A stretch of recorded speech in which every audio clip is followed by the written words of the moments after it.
Director है sir. ये हमारे ये पूरा 3 स्टूडेंट के लिए हम घूमने के जाए इसे हाथी रहता और प्रैक्टिकली हम लोग सब मिल करके चीफ सेक्रेटरी को पास में किया। चीफ सेक्रेटरी ने ऐसे बोला है हम लोगों का अरुणाचल का जितना टी को बहुत अच्छा हुआ है, इसलिए वो टी को अच्छा करने के लिए अभी हम लोगों को हेल्प करेगा और हम लोगों का ग्रीन कार्ड दे करके और गाड़ी का नंबर दे करके दे दीजिए, हम लोग मदद करेगा, ऐसे बोला है। नहीं, हम लोग टी ग्रोअर एसोसिएशन का तरफ से आज एक मेमोरेंडम दिया है चीफ सेक्रेटरी को। ऐसे तो लॉकडाउन हम लोग को एग्जाम्प्टेड कर दिया है टी एक्टिविटीज़ के लिए, लेकिन ये एग्जाम्प्टेड होने का बावजूद भी हम लोग जो कॉन्फ्रंटेशन हो रहा है, जो चाय जो अरुणाचल का द बेस्ट टी है, one of the best tea so for taste is concerned, वो चाय को अगर हम रिव्यू करने के लिए उनसे हमें रिवाम करने के लिए उनसे बहुत सा टेक्निकल कारण आ रहा है। एक तो है हमने जो प्रूनिंग किया है अच्छा पत्ता के लिए, जो मार्च को प्लकिंग होता है वो हम लोग उठाने नहीं सका लॉकडाउन का वजह से।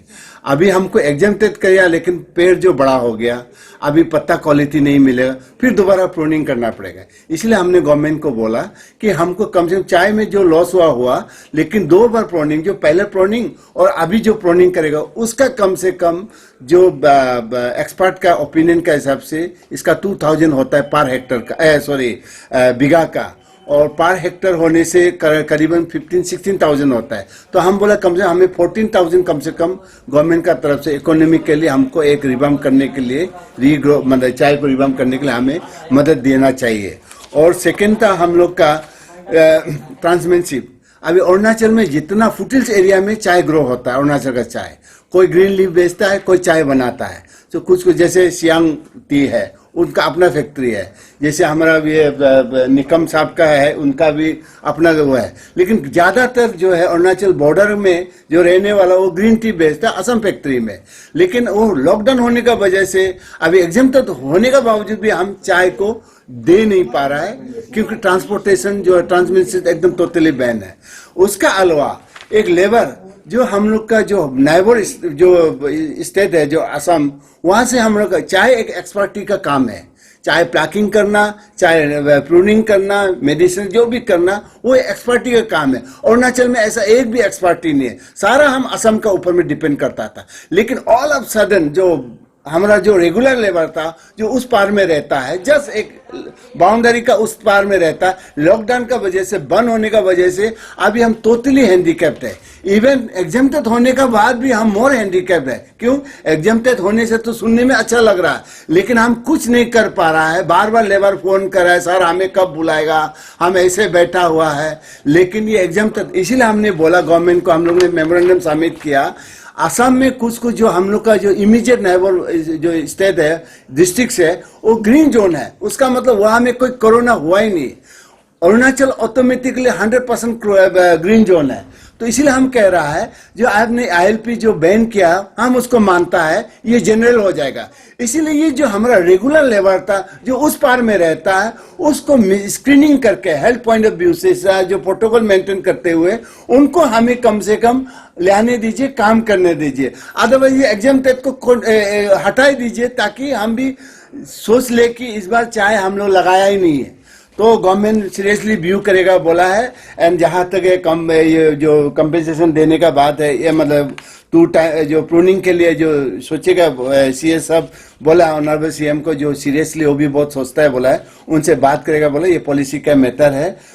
और मेरा ये मानना है कि उसमें से कुछ ऐसे विषय हैं जिनको कि सरकार अब बड़ी जल्दी ही यानी कि उसमें डिसाइड करके हेल्प करने की कोशिश करेंगे। जैसा कि एक है कि जो वो लीव्स प्लग कर रहे हैं, तो प्लग करने के बाद उनको कहीं आसपास के किसी फैक्ट्री में ले जाना होता है।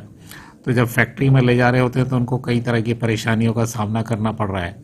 तो एक तो तरीका है कि हम उनके जितने हर एक टी गार्डनर को कुछ डेडिकेटेड गाड़ियों के हम पास वगैरह इशू कर दें, जिससे कि उनका जो मूवमेंट है वो फैसिलिटेट हो जाए।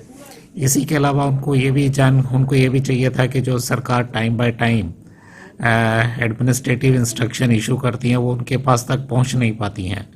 तो उस पर भी हमने उनसे कहा कि ज़्यादातर ये इन्फॉर्मेशन एक हमारे अरुणाचल गवर्नमेंट की वेबसाइट पर हम डालते हैं, लेकिन आगे आने वाले टाइम में जो उनके एसोसिएशन के प्रेसिडेंट और सेक्रेटरी हैं उनको भी हम टेलीफोन के द्वारा इन्फॉर्म कर दिया जाएगा। इसके अलावा उन्होंने ये भी कहा है कि जो फुटहिल्स में जो टी गार्डन्स हैं वहाँ पे लेबरर्स जो है वो डेली अप एंड डाउन करती हैं आसाम से। तो ये एक ऐसा विषय है जिसपे थोड़ा सा इसको अध्ययन करना पड़ेगा और अध्ययन करने के पश्चात यानी किस तरीके से उनको हेल्प करी जाए उस पर उचित कार्रवाई करेंगे। इसके अलावा उन्होंने फाइनेंशियल सपोर्ट की बात करी है, तो वो एक ऐसा विषय है जिसपे कि क्योंकि जितने भी समाज के डिफरेंट टाइप के जो एमएसएमई एरिया से बिलोंग करते हैं, एग्रीकल्चर से बिलोंग करते हैं, तो सभी तरफ से डिमांड आ रही है कि सरकार उनको फाइनेंशियल असिस्टेंस करे। तो इन सब चीज़ों का गहराई से अध्ययन करने के पश्चात गवर्नमेंट इस पे अपना एक बड़ा कंसीडर्ड व्यू लेगी। तो आज की चर्चा यानी इसी डायरेक्शन पे हुई है।